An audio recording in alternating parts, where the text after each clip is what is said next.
So this is part three of the John Jay report, leaving off on page four of the report.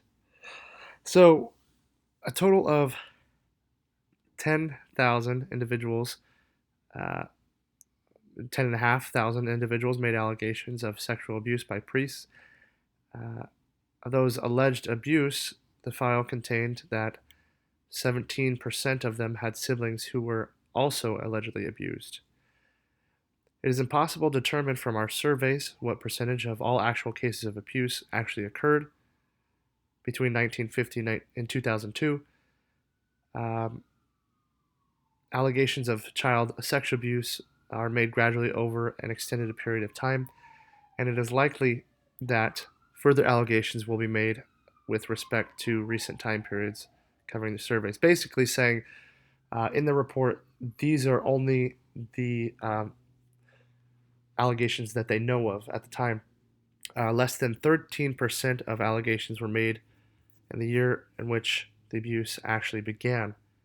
Less than 13%. So the same year that they were allegedly abused, uh, 87% of the people didn't report it, and more than 25% of the allegations were made over 30 years after the alleged abuse began. Now, this has a there's many different reasons for this,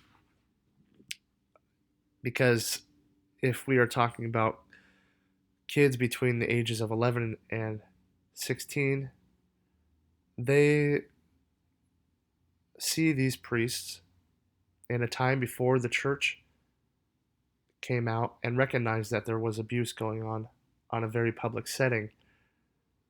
These kids would not report these priests because, number one, they fear the risk of not being believed, not only by their parents, but by those in the people in the church.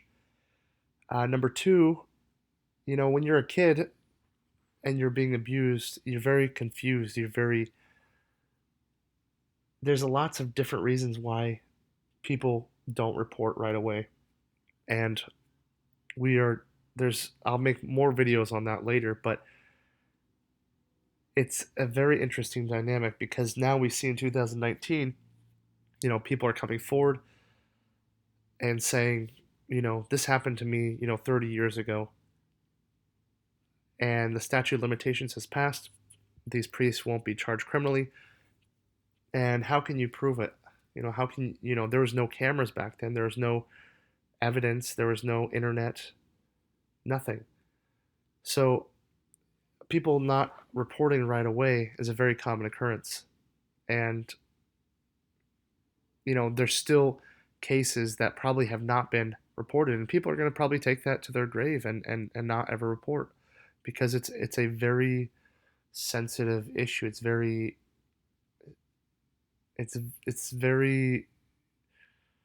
impactful on their whole lives, and they don't want to subject anybody else to that, and it's embarrassing. So the distribution of the cases by year. So it seems that the peak year was 1970. Considering the duration of some of the repeated abusive acts, more abuses occurred in the 1970s than in any other decade, peaking in 1980. But these conclusions have to be qualified because additional allegations for those time periods may surface in the future. Alleged abuse sometimes extended over many years. 38% of allegations, the abuse is alleged to have occurred within a single year, and 21% in the alleged abuse lasted more than a year, but less than 2 years, and 28% 2 to 4 years, and in 10% 5 to 9 years, and under 1% is 10 or more years.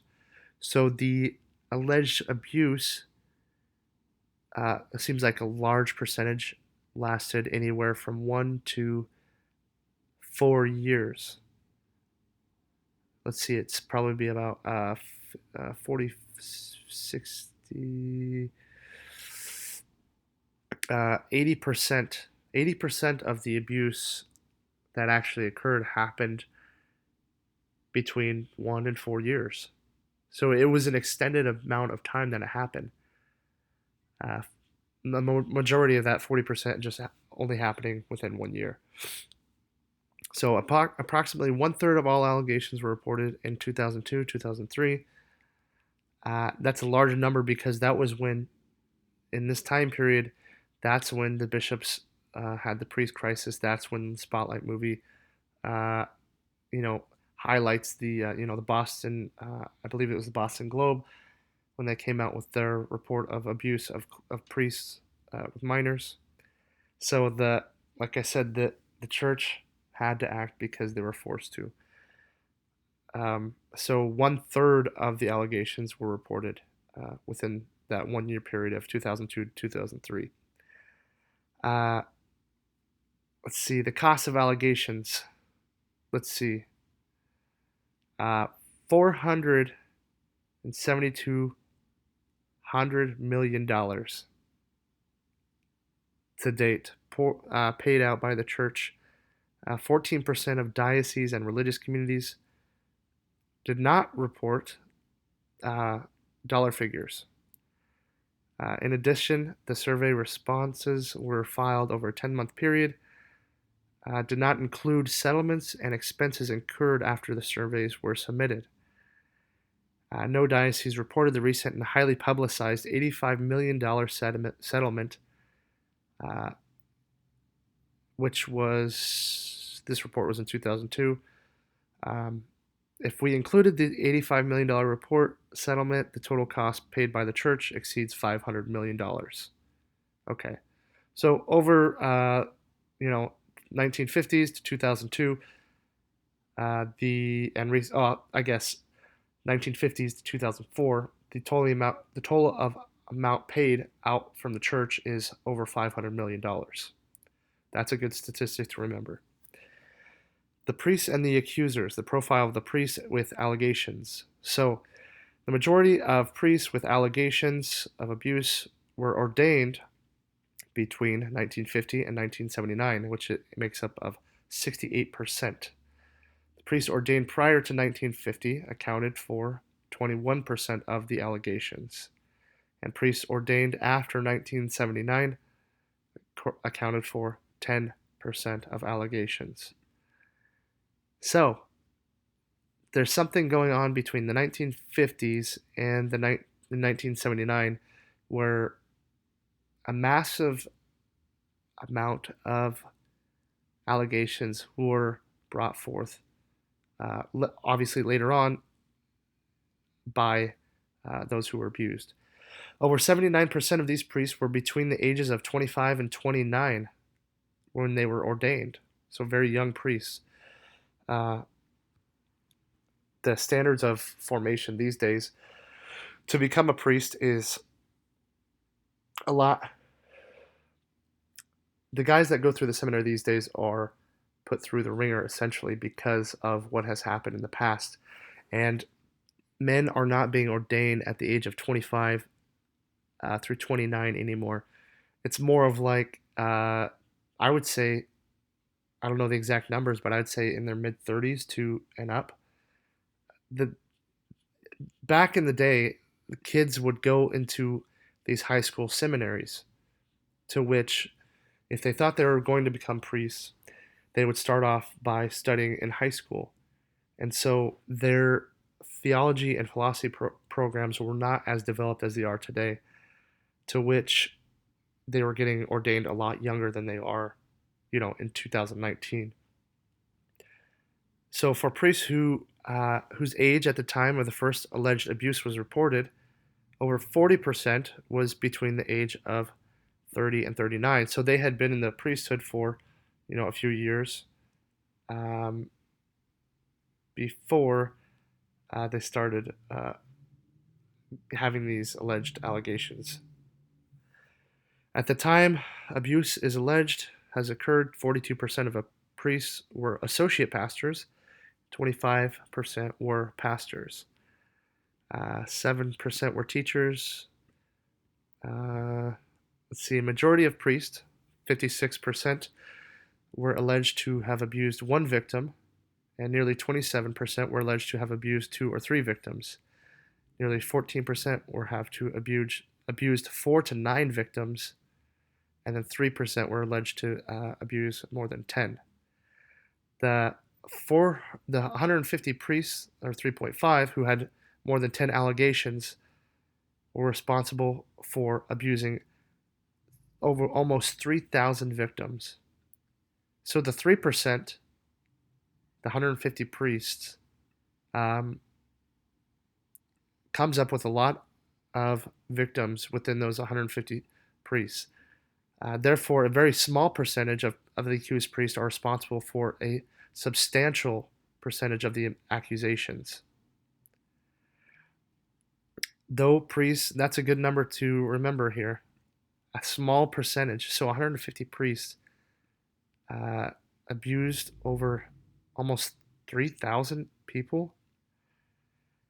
Wow. Though priests' personnel files contain limited information on their own childhood victimization and their own substance or alcohol abuse problems, the survey reports that nearly 7% of priests had been physically, sexually, or emotionally abused as children. The survey also indicates that nearly 17% had alcohol or substance abuse problems. There are indications that some sort of intervention was undertaken by the church authorities in over 80% of cases involving substance abuse. So, just looking at this paragraph, priest personnel files don't have they don't have that kind of information where it would say that this priest was molested as a kid or has any past of being abused. That just wouldn't be in there, which would be interesting to see if they did keep track of that. I'm sure this number would be a lot higher, the 7%.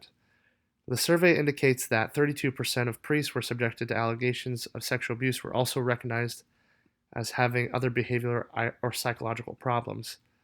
Like I said again, back in the 1950s and actually until probably 2002, the requirements to become a priest were not as tough as they are today.